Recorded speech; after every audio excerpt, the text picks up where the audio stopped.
পূর্বেই বলেছি, মানুষের জ্ঞান অতি সংকীর্ণ।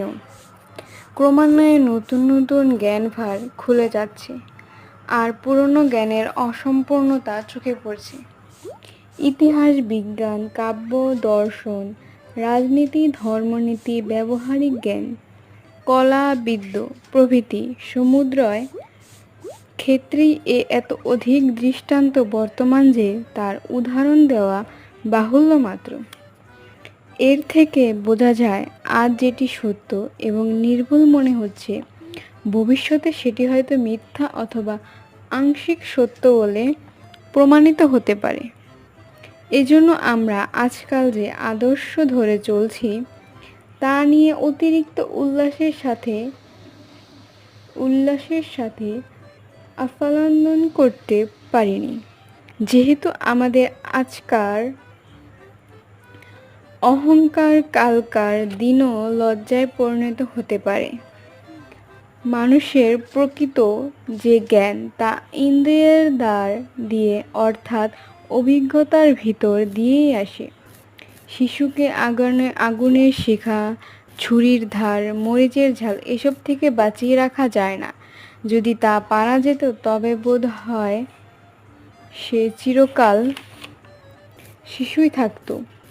শিশুপক্ষে যা প্রতিনিয়ত মানুষের পক্ষেও কতকটা তাই সত্য। প্রত্যক্ষ জ্ঞানের যেখানে অভাব, সেখানে সমস্ত জ্ঞানই অসম্পূর্ণ থেকে যায়। যে কোনো দিন পথ ভোলার কষ্ট ভোগ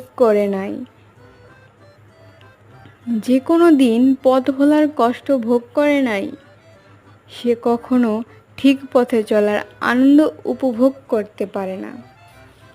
যদি আমরা পথই না ভুলি, কিংবা পথ ভোলার যে একটা কষ্ট, সেটাই যদি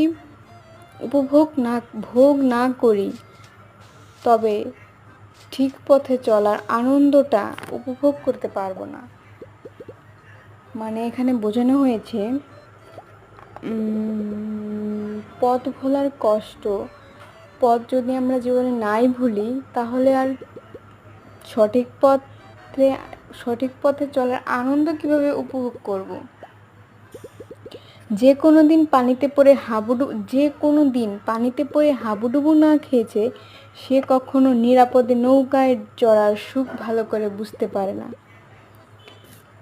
পানিতে পড়ে হাবুডুবু যদি না খেয়েছি, তবে নৌকায় চড়ার সুখ কিভাবে